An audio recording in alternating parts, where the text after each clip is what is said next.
Avivamento. Estava em Fortaleza uma vez, numa praia, conversando com um amigo meu. A gente tinha ido acabar de visitar uma base missionária que era liderada por alguns alemães, e a função deles era pegar umas crianças da praia de uma favela a coisa de 10 minutos andando, 10 minutos perto dessa praia.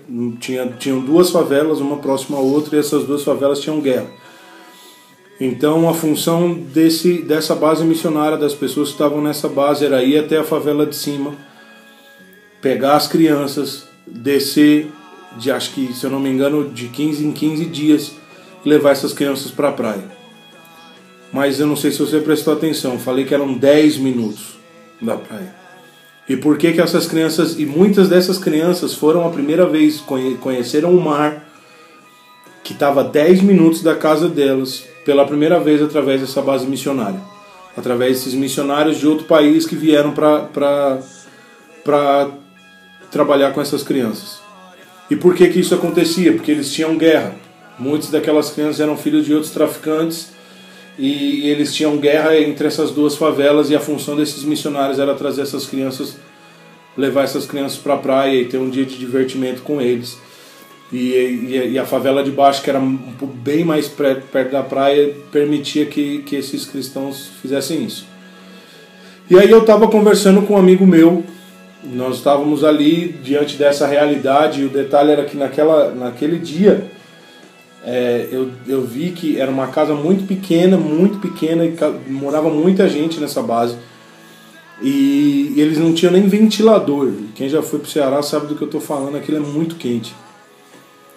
Então, diante daquela realidade, eu estou conversando com um amigo meu, e nós estávamos conversando, falando sobre as coisas do reino de Deus, falando sobre Bíblia e tal, e aí perguntei para ele uma pergunta, sabe, aquelas perguntas bobas,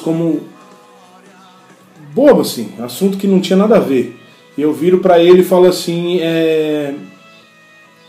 Márcio, você acredita, o que você acha sobre avivamento?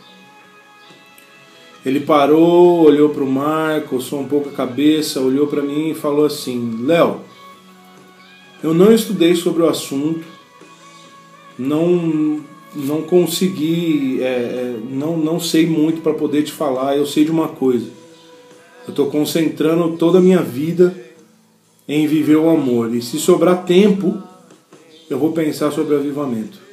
E aquilo, para mim, eu queria me enterrar naquela areia ali e sumir, de tamanha vergonha. E por que eu estou te falando isso?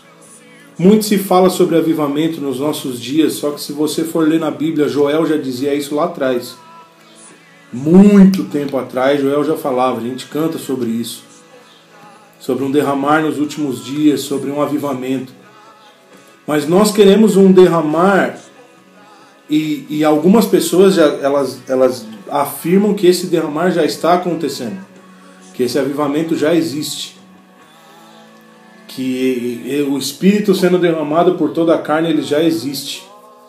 Mas elas não se concentram em viver os princípios básicos. A Bíblia diz que nós temos que amar a Deus acima de todas as coisas, de todo o nosso coração, toda a nossa alma, todas as nossas forças, todo o nosso entendimento, e ao próximo como a ti mesmo. E Jesus diz, ele fala: outro mandamento, um novo mandamento vos dou, que vocês amem uns aos outros como eu vos amei. Então a Bíblia está dizendo que nós temos que amar a Deus acima de tudo, inclusive desse próprio avivamento, que logo após nós temos que amar as pessoas.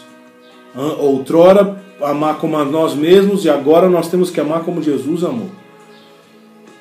Então não adianta eu buscar que o Espírito toque a minha carne, eu chore, grite, role e faça e grave essas coisas, o que é mais banal, e eu não consiga viver os mandamentos básicos disso. Se você pegar a história de dois avivamentos, a história dos avivamentos, aliás, E um que me impactou muito foi o avivamento no país de Gales, que diz que o Edward ele era tão apaixonado pela presença de Deus que ele ficava dias trancado no seu quarto com medo de que ele tomasse a glória de Deus. E justamente o avivamento acabou porque uma mulher que caçava heresia colocou na cabeça dele que até esse zelo que ele tinha era um desejo de tomar a glória de Deus. E nisso acabou. Por que eu estou te dizendo isso? O avivamento vai vir, não porque nós temos pessoas dizendo isso nesse tempo. Não porque as pessoas estão orando sobre isso. Não porque tem um monte de casa de oração espalhada. É porque a Bíblia diz que vai acontecer. A Bíblia diz que isso vai acontecer. Esse derramar vai acontecer. Todo joelho vai se dobrar um dia. Toda língua vai confessar. E Deus vai tomar as ruas. Mas antes de eu me concentrar no final, eu tenho que me preparar no meio. Porque os fins não justificam os meios. Não é porque nós estamos chorando que Jesus está derramando do seu Espírito. Qual é o impacto que a nossa vida tem causado? Qual é o impacto que as nossas reuniões têm causado? Qual é o impacto que os nossos ministérios têm causado nas pessoas ao nosso redor? E isso dita o tamanho de avivamento que nós vivemos ou não. Veja a história do país de Gales. Qual foi o resultado de horas trancado no quarto, de horas em lágrimas, de horas cantando para o Senhor? Qual foi o resultado? Não foram fotos na internet. Não sou contra isso. Eu estou dizendo que o fato de multidões, de pessoas, de várias pessoas, elas estarem ao nosso redor, elas estarem nas nossas reuniões, elas não ditam se Jesus está se derramando sobre um lugar ou não. Mas é qual o impacto na cidade, qual é o impacto na sociedade, qual é o impacto na cultura, que as nossas reuniões, que o nosso avivamento, ele tem gerado nas pessoas. Essa é a pergunta que eu te faço hoje.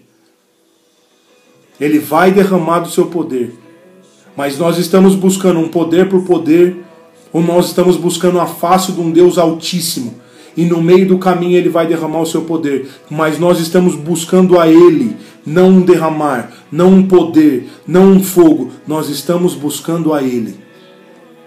E eu termino dizendo uma coisa. Uma vez eu estava num culto e o Senhor me fez uma pergunta. E ele disse assim: Leonardo, você continuaria me amando e permaneceria na minha presença, mesmo que não houvesse promessa, mesmo que não houvesse mais as nações. Naquele tempo eu não tinha ido para nenhum país com o ministério. Mesmo se não houver casamento, eu era solteiro e o meu sonho sempre foi de casar. Mesmo se não houver CD, não houver viagens, não houver finanças, não houver mais nada. Naquele tempo eu tinha uma bicicleta, um cachorro e morava de favor. E eu chorei, mas chorei muito durante o período inteiro do louvor naquele dia na igreja. Porque eu vi que muitas dessas coisas, muitas dessas promessas eram o que tinha dominado o meu coração. E eu disse ao Senhor naquele dia, eu falei assim, a partir de hoje a minha vida é uma gratidão, eu não vivo esperando mais nada, eu vivo por aquilo que eu já vivi. Por gratidão a tudo aquilo que o Senhor já fez, não para que o Senhor faça, não pelo que o Senhor fará. Me casei, fui para vários países, vários CDs saíram depois disso. Deus mudou um pouco a minha vida financeira. Todas as coisas que eu sonhava, na sua grande maioria, aconteceram. Estou dizendo, então esquece tudo. Não, eu estou dizendo, se concentre em viver o simples. Se concentre em viver o amor. Se tiver tempo, pense em avivamento. Se concentre em cuidar das crianças, se possível. E se der tempo, se preocupa com fogo.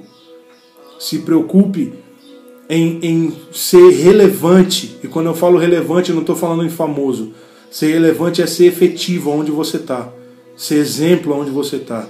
Ser luz onde você está. E se der, se concentre em Joel 2. Isso vai acontecer. Conosco ou sem nosco. Isso vai acontecer. Mas se concentre em viver o básico. Ame a Deus acima de tudo. E ame ao próximo como Jesus nos amou. Amém? É o que temos para hoje.